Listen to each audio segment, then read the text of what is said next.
Welcome to Paals. It's Prof Anyanwu's anatomy lecture series. In this place, our goal is to make anatomy simple. If you're just joining us or you have not subscribed, we would like you to subscribe now and be part of this amazing anatomy family where we make anatomy simple. This is the part 1 in our series of lectures on muscles of the forearm. We have divided this lecture series into 4 parts. In part 1 and part 2, we'll be talking about the muscles of the anterior compartment. In part 3, we'll be looking at muscles in the posterior compartment, while in part 4, we will look at the anatomical snuff box and cubital fossa. So sit tight, let's go to class. Now, the forearm is the area that extends between the elbow joint proximally and the wrist joint distally. It has 2 bones, and these 2 bones are the radius and the ulna. So here we see the ulna medially placed and then the radius laterally placed.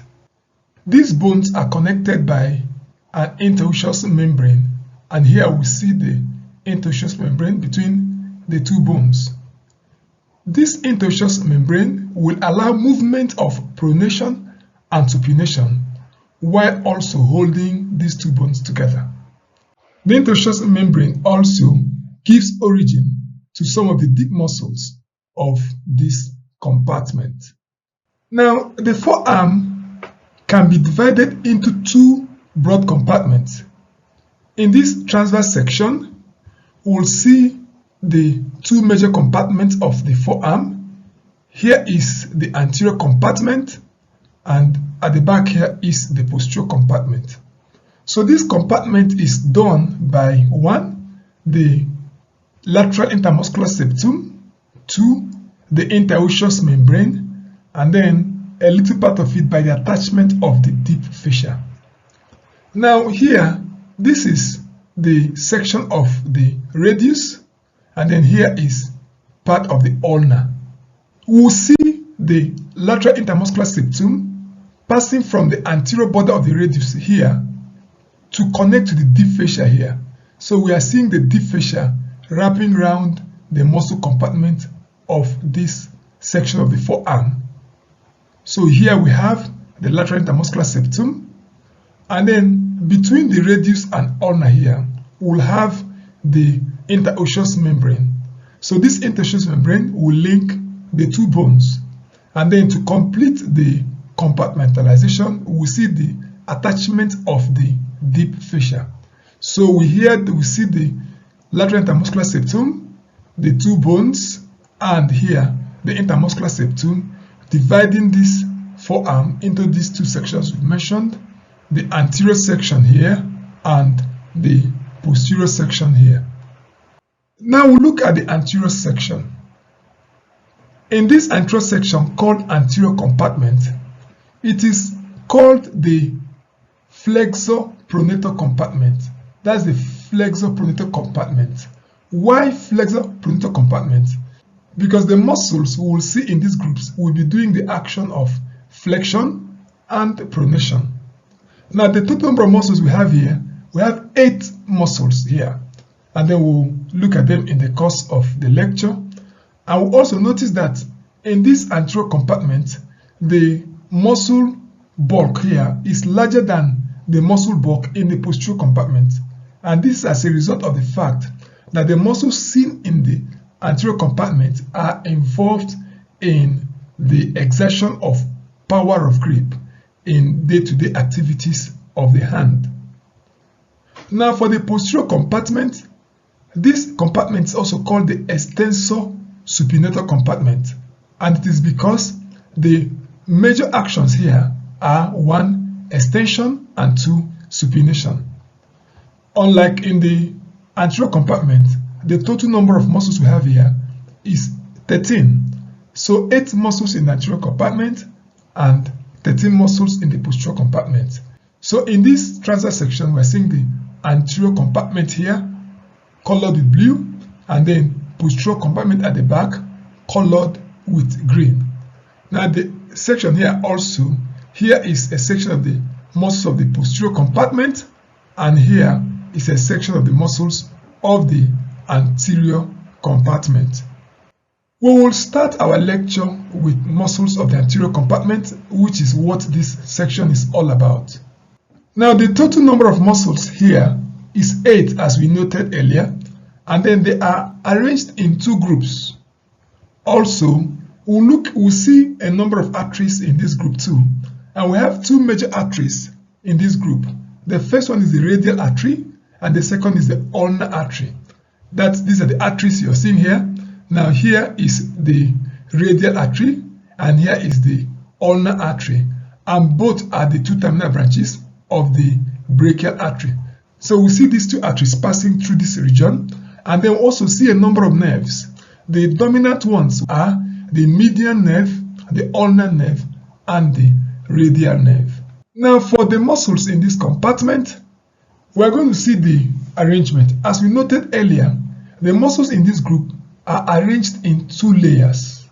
Now, we have the first layer called superficial layer, and then we have the second layer called deep layer. But between these 2 classifications, we also have some classifications that will give you 3 layers. And then this is as a result of another muscle that is actually in the superficial layer that is seen lying a little bit between the superficial layer and the deep layer. So that is why sometimes we see classifications of muscles in the anterior compartment telling us superficial layer, intermediate layer, and deep layer. So you can either tell us we have 2 layers, superficial layer and deep layer, or you can tell us we have 3 layers, the superficial, the intermediate, which is formed by one of the muscles, and then the deep layer. Now, these muscles are associated with movement of the wrist joint. They are also involved with movement of the fingers and the thumb, and also a particular movement called pronation. For the purpose of this lecture, we're going to follow the 2 group classification, that is superficial layer and deep layer. Now, for the superficial layer, we'll be seeing 5 muscles, and these 5 muscles will cross the elbow joint. And then we have another set of 3 muscles that are called the deep layer, and these ones will be found below the elbow joint. Now, there is something common with these muscles regarding their innervation. They are innervated by 2 nerves. We have the ulnar nerve that will innervate one of the muscles that will be called Flexor Carpi Ulnaris, and then part of another muscle that will be called Flexor Digitorum profundus. The rest of the muscles will be innervated by median nerve. So summarily on this section, we have the muscles in the anterior compartment innervated by 2 nerves. Little contribution from ulnar nerve, and the bulk of the innervation from median nerve. We have some features relating to the origin of these muscles in the 5 superficial flexors. We'll be considering the 5 superficial flexors. Now, all the 5 superficial flexors have a common origin, and this origin is from the medial epicondyle of the humerus. If you look at our diagram here, we can see this is distal part of the humerus, and here is the medial epicondyle. And then if we look at this, we are seeing the cut sections of the 5 superficial flexors as they are picking origin from the medial epicondyle. So one point is made, all the 5 superficial flexors will pick origin from a common tendon, and this tendon is called the common flexor tendon. Now, out of the 5 muscles that pick origin from this smooth area on the anterior surface of the medial epicondyle, we have 3 that will also have additional points of origin. We'll look at these muscles and then first of all know them and then identify them. So we'll first of all look at their names. The names of the 5 superficial flexors are 1. Pronator Teres, number 2. Flexor Carpi Radialis, number 3. Palmaris Longus, number 4. Flexor Digitorum superficialis, and number 5. Flexor Carpi Ulnaris. So having known the names, we will now try to identify them from our picture. Now we have the one that is most lateral of all, which is the one my light is on.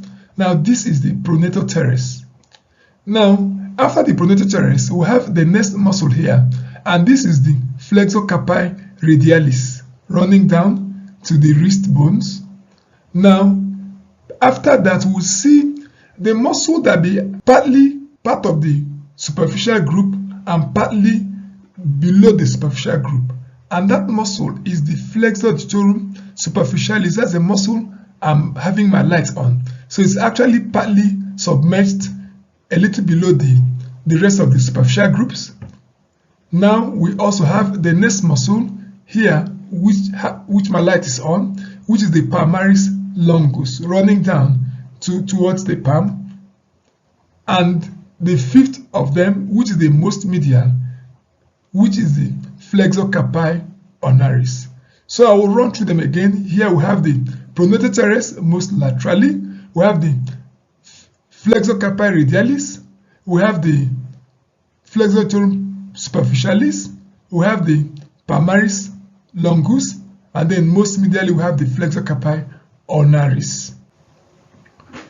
Now we have removed some of the superficial flexors. We have removed 4 of the superficial flexors, now leaving only the Flexor Digitorum superficialis, which is forming the intermediate layer of the muscle group. This is part of the cut edges of the muscles we just removed. So here we are looking at only the Flexor Digitorum superficialis forming the intermediate layer. If we put the heel of the right hand on the left medial epicondyle with the finger stretched out on the forearm of the left hand, the 5 digits of our finger will actually give us a little idea of the directions of the 5 superficial muscles we just mentioned. In the picture we have, we can see this is the thumb giving us a little direction on the position of the Pronator Teres. Now this is the index finger giving us a direction on the position of the Flexor Carpi Radialis. Now here will be the Flexor Digitorum superficialis, which will form the intermediate layer, and here will be the Palmaris Longus, and then the little finger most medially will give us the direction of the Flexor Carpi Ulnaris. So once again, from the thumb to the little finger, we have the Pronator Teres, Flexor Carpi Radialis, Flexor Digitorum superficialis, the Palmaris Longus, and then finally Flexor Carpi Ulnaris. Now, we will also want to introduce the remaining 3 muscles that are the deep muscles, which make up the 8 muscles we said are found in the anterior compartment of this forearm. Now, we first pick the names of the muscles. Now, we have the first of them, which is called the Flexor Pollicis Longus. We will find this one placed very laterally. Now, the next one is Flexor Digitorum profundus. This one will be placed medial to the Flexor Pollicis Longus. And then we have the third one, which will be Pronator quadratus. This one will be found distally placed. So we're also looking at a section of the muscles with all the muscles intact. We are going to first of all remove the superficial flexors, and we'll now get to the deep flexors. So let's remove the superficial flexors first. Now this is leaving us with only the Flexor Digitorum superficialis. We're also going to remove the Flexor Digitorum superficialis, so we can now see the deep group of muscles. Now here we are seeing with the 3 muscles that will form the 3 deep groups. Here with my light is the Flexor Digitorum profundus, which is medially placed. Now here we see the Flexor Pollicis Longus, which is cut at this point to enable us to see the Pronator quadratus. So here we're seeing on the lateral part, we're seeing the Flexor Pollicis Longus, and then distally we'll be seeing the Pronator quadratus deeply placed. So the take home here is there are 3 muscles in this group: the Flexor Digitorum profundus, the Pronator quadratus, and the Flexor Pollicis Longus. This diagram also gives us a little summary, because the next thing we'll be doing will be to take these muscles one after the other. So a quick review of what we have done is to look at the 5 superficial flexors, and then we identify them here again. We have the Pronator Teres, Flexor Carpi Radialis. We are seeing deeply placed here is the Flexor superficialis. Then the one that has long tendon here is the Palmaris longus, and then the one that is most medially placed is the Flexor Carpi Ulnaris. In this second diagram, most of the superficial flexors have been removed, leaving only the Flexor Digitorum superficialis. This is the cut part of the Pronator Teres, and then here is the entire Flexor Digitorum superficialis exposed. Now we go to the next diagram. In this diagram, the Flexor Digitorum superficialis has been removed, and then we are seeing the Flexor Pollicis Longus on the lateral side, Flexor Digitorum profundus on the medial side, and then this one, the last diagram here, shows us the Pronator quadratus distally placed. So the next thing we'll do is to look at these various muscles and try to pick out their origins, their insertions, and the action. The first muscle we'll look at is the Pronator Teres. Now, as we noted earlier, it is the most laterally placed muscle out of the 5 superficial flexors, and it is also the smallest. Now, here is the muscle cut at this point. Here also is the muscle in this group. This muscle will form one of the boundaries, actually the medial boundary of the cubital fossa, which we will look at in the third part of this lecture. This muscle has 2 heads of origin. We have the superficial head and what we call the deep head.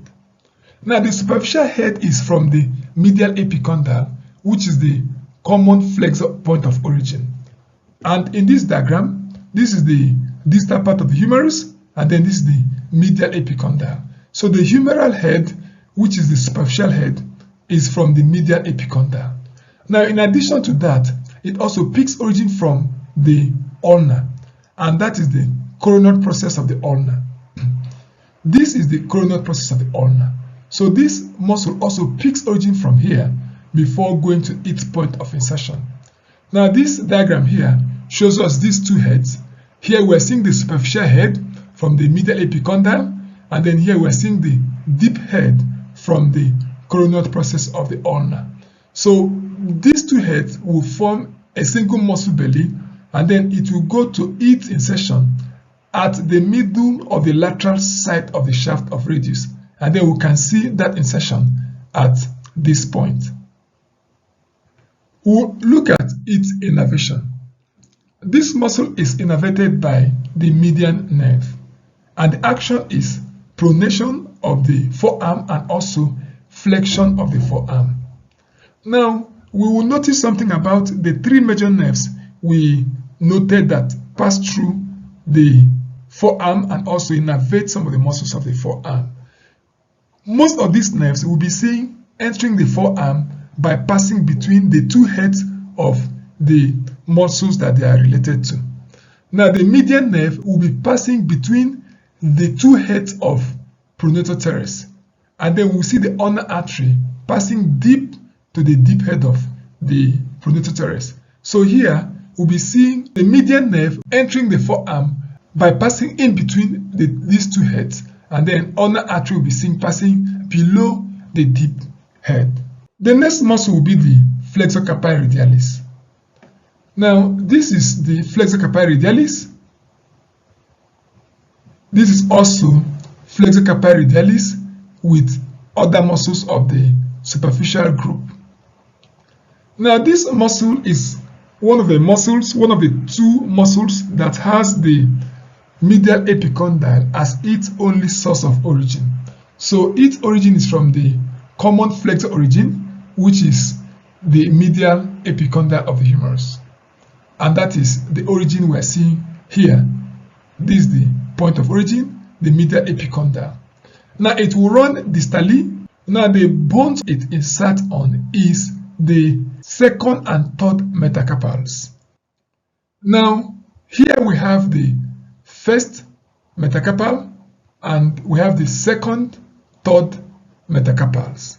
So this muscle will insert between this second and third metacarpals. And then at this point, I also want to inform us ahead, because we'll be seeing some other muscles like the Extensor Carpi Radialis Longus and Extensor Carpi Radialis Brevis. They will also be relating with this second and third metacarpals. So we'll be seeing about 3 different muscles inserting either one or both of these metacarpal bones. So for now, I want us to just note that the Flexor Carpi Radialis will insert on the second and the third metacarpal bone. Origin is from the common flexor, medial epicondyle, and insertion is at the basis of that. These are the basis of these bones. Now, innervation also is from the median nerve. The function is one, flexion at the elbow joint, and then radial abduction of the wrist. So here we are seeing the movement of the wrist away from the median plane. This movement is called radial abduction. We will now look at Palmaris longus. Here is the muscle Palmaris longus. It's almost tendinous in its course in the forearm. It's small, it's fusiform. It's the second muscle that its origin is only from the common flexor origin, and then it will run down and run into the palm. Now in the palm, it is inserted into the palmar aponeurosis. Now in this diagram, this is the palmar aponeurosis. This is the cord tendon of the Palmaris longus. So the tendon of Palmaris longus will give rise to the longitudinal fibers of the palmar aponeurosis. So these are the longitudinal fibers of the palmar aponeurosis, which is believed to be a continuation of the tendon of Palmaris longus. Palmaris longus is innervated by median nerve. Now for its action, it's a weak flexor of the wrist. It also flexes the hand and tightens the palmar aponeurosis. Palmaris longus has been noted to be absent in about 13% of the population. And then in the pictures we have here, with the thumb in O position, we can see the outline of the Palmaris longus. In here we can see the outline of Palmaris longus showing presence, and then here we cannot see any outline of Palmaris longus, showing that it is absent for this subject. Now the tendon of this muscle is a useful guide to the median nerve because it passes above this nerve at the region of the wrist. In this diagram, we see the tendon of Palmaris longus running distally, and also here is the median nerve passing below it at the level of the wrist. This is where we'll be ending this part of the lecture. If you have questions, comments, or suggestions, please drop them in the comment section. In the part 2 of this lecture, we will be completing our lecture on the remaining muscles of the anterior compartment of the forearm. If you consider this material helpful, we will encourage you to subscribe, like the video, and share it to your friends. And together we will build